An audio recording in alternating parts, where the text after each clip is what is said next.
Well, hello everyone. The topic of group speech is analysis of the leaders of a company called Shell and its leaders in the oil and gas industry. After many discussions and cooperation in our group, we divided the presentation into 5 parts, and I will now introduce the Shell and country leaders. Shell is a major international producer of oil and gas and petrochemicals, as well as retailer and motive fuels and lubricants.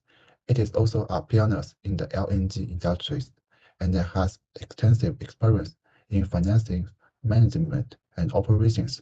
The company has operations in 540 countries, employs nearly 90,000 people, and produces 3% and 3.5% of the world's oil and gas, respectively. Therefore, its excellent management experience and market influence and the reasons why our group chose it and its target. In addition, it explores oil and gas in about 50 countries, refines oil and in 34 countries, and sells oil to more than 100 countries. So when there's an unrest in one place, it doesn't have a big impact on the rest of the company. In companies with delicate political dilemmas, firms secure and high profits by cornering the market if not withdraw immediately. Product diversification is limited to the closely interconnected to the synergistic entities and the chemical industries, rarely branch out from familiar industries. This structure makes it easily to efficiently smooth and quarterly earnings. It maintains a good balance between explorations and productions, refining sales, and related chemical products. This is a model for managers in oil and gas and other industries to learn from. Sawan Xiu joined in 1997 and has served in a variety of roles with the company, including Vice President of Shell Canada Upstream Operations and Vice President of Production Operations. Wu Sawan serves Executive Vice President Upstream International. He is responsible for the company international upstream operations, which include explorations, development, and production activity in more than 30 activities. He is also responsible for sales, global deep water operation. Sawan is a successful leader who is committed to driving innovation and growth in the Shell upstream business. He has a focus on developing and executing a strategy to maximize value for the company and shareholders. He is also committed to creating a safe and sustainable working environment for Shell employees. According to the description of Shell website, Wu Sawan is an outstanding leader. In fact, he has all the qualities needed to steer Shell safely and profitable. So the next phase and its transformation and growth. His successful track record in business operations and transformations reflect not only his broad, deep experience, understandings of Shell and the energy industry, but also his strategic clarity. He combined this quality with a passion for people that enable him to get the best out of those around him. These parties reflect his advanced experience in management. That's all about the company and its leaders. Now it's turn of the Zhuo Xuanyang to introduce the next part. Thank you. Thanks for the Lei Xunding, and hello everyone. My name is Zhuo Xuanyang, and in this part we are going to talk about the definitions of ethical dilemmas and describe the dilemma situation of Royal Dutch Shell. First of all, ethical dilemmas entails a situation requiring an organization to decide among actions that should be evaluated as either right or wrongs, or either ethical or unethical. Even if it can be challenging to deal with some ethical problems that arise in the usual course of business, the themes requires clear regulations and laws to be as open as visible as possible. Ethical business practice, such as complying with the rules imposed by regulatory bodies, can help companies acquire the trust of its customers and strengthen its existing relationships. Second, describe the dilemma situation of Royal Dutch Shell. In terms of Royal Dutch Shell's ethical dilemmas, the company has a responsibility to its shareholders to maximize profit and grow its business operation. This is in line with the CSR models and is focused on creating economic success. However, the company also has a responsibility to its stakeholders and the environment to reduce emissions and its environmental footprint. This is in line with CSR models focused on creating a positive impact on society and environment. On the other hand, it has an obligation on its shareholders to maximize profits and expand its business operation. The dilemma is compounded by the fact that Shell is a large multinational corporation and thus has operations in many countries. This means that any decision Shell makes about emissions reductions and in renewable energies investments must take into account the different regulations and economic conditions in each of the countries it operates in. Furthermore, Shell must also take into account the potential impact of its operation on local population, as well as the potential impact of its operations on global climate. To further complicate the issue, Shell is also subject to scrutiny of environmental activists who are increasingly pushing the company to make more substantial commitments to reducing emissions and investing in renewable energy sources. Activists have even gone as far as to call for a complete ban on Shell's operation in certain countries. These ethical dilemmas is a difficult one for the Dutch Shell to navigate.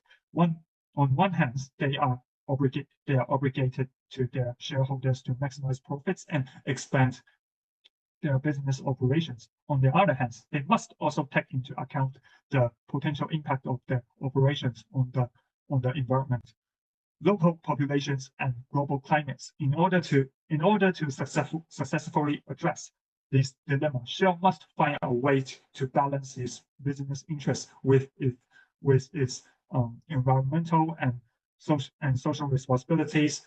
It must find a way to invest in renewable energy sources and reduce emissions without sacrificing profits or compromising the economic interests of local population. This will require a concerted effect on the part of Shell identifies improvements,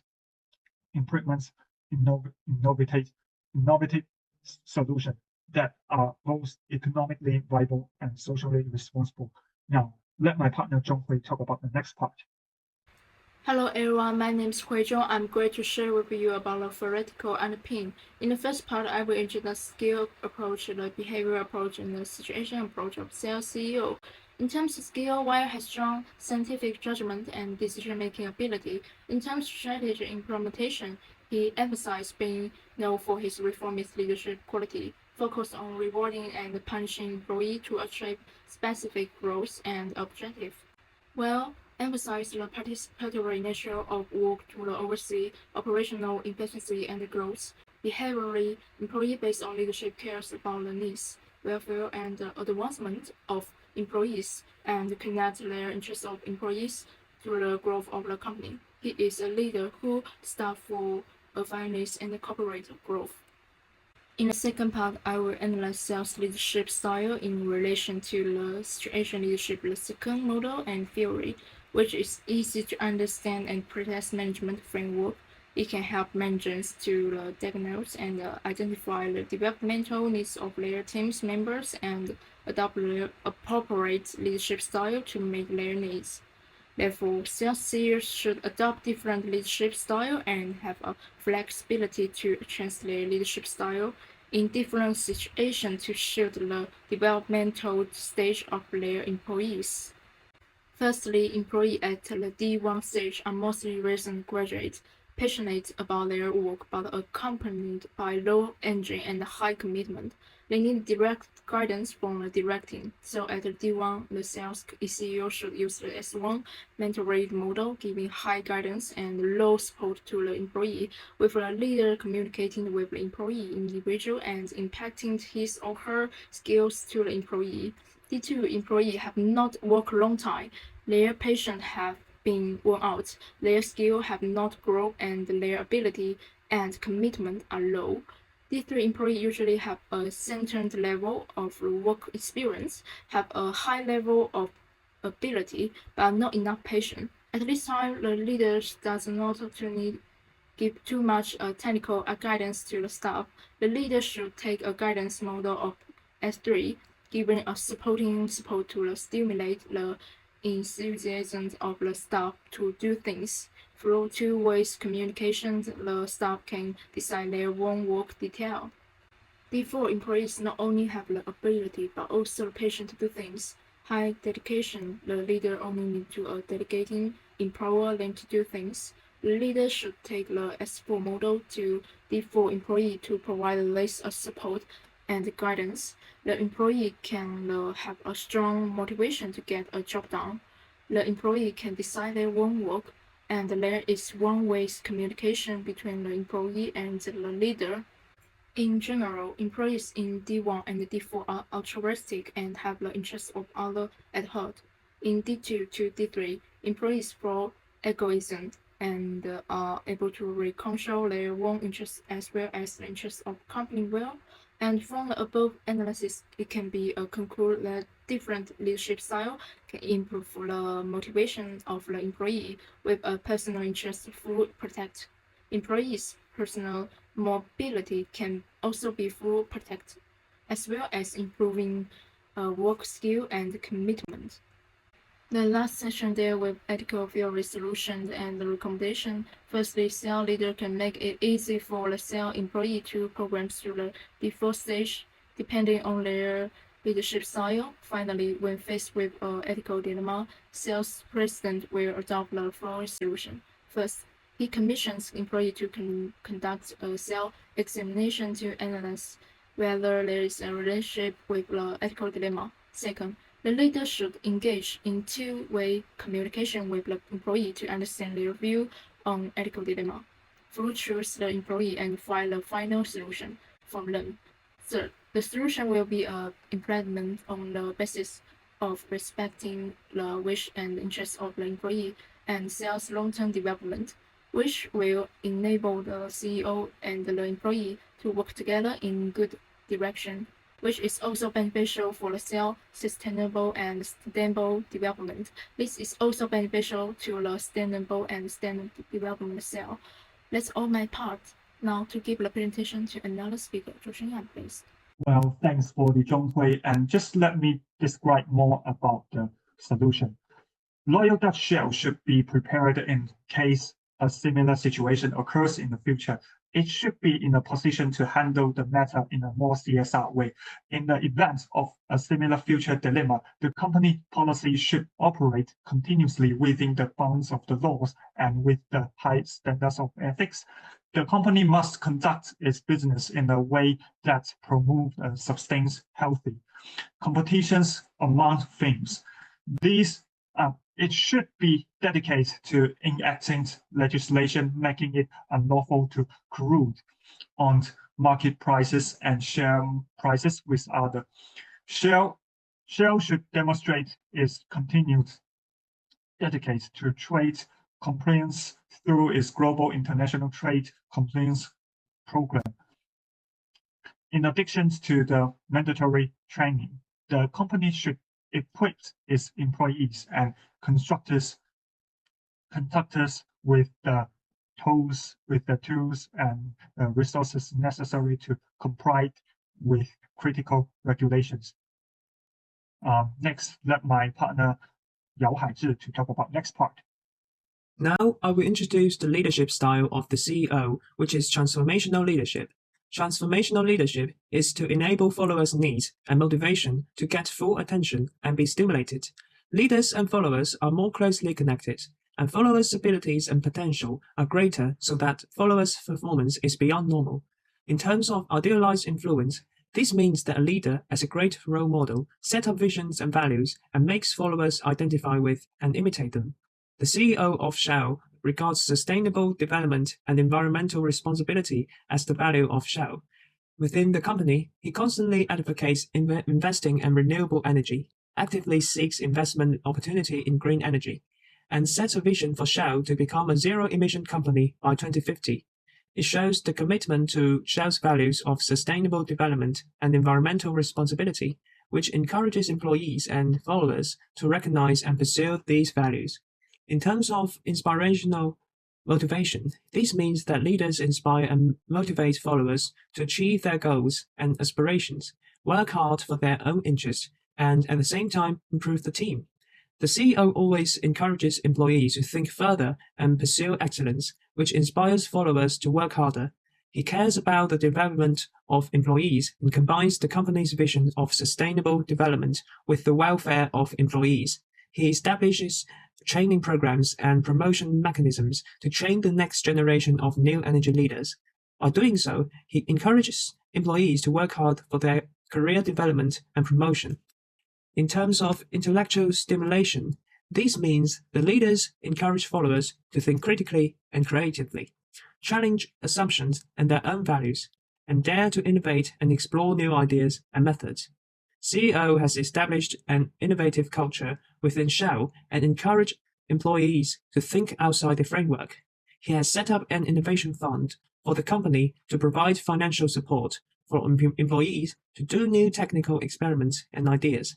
At the same time, he established an interdepartmental cooperation organization for Shell and regularly brought employees from different departments together for brainstorming meetings, working together and sharing new ideas. These actions inspired followers to think creatively and challenge their original work. In terms of individualized consideration, this shows that leaders build a supportive atmosphere and listen carefully to the needs of followers.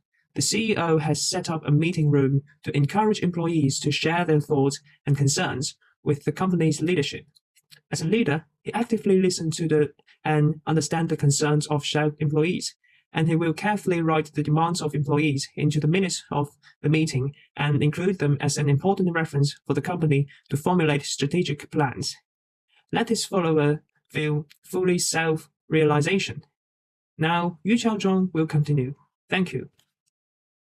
Hello, I'm Yu Qiaozhong, and after working with my group, we learned that the Shell is a very experienced company in the oil industry. Siren is an experienced leader with strong scientific decision-making skill and is a leader. The use of product diversification structure ensures smooth earnings, allow the Shell to grow steadily. He also adopts a different leadership style for different employees and motivates them to the greatest extent possible by making scientific decisions and giving them respect and guidance. Siren's trust in his people and his ability to listen to their views and feedback to solve problems have helped to link them to the company's development and has increased their motivation and efficiency. About my recommendation, I will make a two-part recommendation in terms of ethical dilemma and CSR. First part, in the face of ethical dilemma, Shell, as an ethical company, should not admit its mistake after having to do so, but should recognize its mistake when it found them and admit them to the public, and should be positive and open to public watch in solving them. In the face of ethical dilemmas, the CEO should maintain the highest ethical standards in dealing with the situation, such as in the case of the Ogoni region of Nigeria, where the company mining for oil has caused discontent among the local population. It is important to give up some of the company's interest in order to build a good reputation in the region, so that Shell can take long-term view for the future continuity of the company. For the second part, as a CEO, you should be aware that the CSR is the most important to the Shell. A company that refines oil, which has an environmental impact on the surrounding area. The above chart show that Shell is working hard to change the environmental impact of its polluting gases. With less effort being made in 2018 and 2019 and more between 2019 and 2021, it would be better if Shell could keep up its efforts. Shell should be working towards the SDG 7 targets, and they are providing to be working hard Shell is moving towards producing low-carbon renewable energy by developing solar and wind power projects, and then sell the integrated power supply for the profit. This is an acceptable approach to reducing environmental pollution and making profit. Companies should consider reducing environmental pollution by improving technology to achieve the SDG 7 goals of reducing environmental pollution. For the social factor, Shell should extract oil extraction with as little impact as possible and reduce the impact on nearby residents. So they can build a park as far away from the residential areas as possible. It's only when the social factors and the natural environment are properly addressed that the substantial benefits can be achieved for the future. Here are the quotes. We have come to the end of our presentation. Thank you for listening.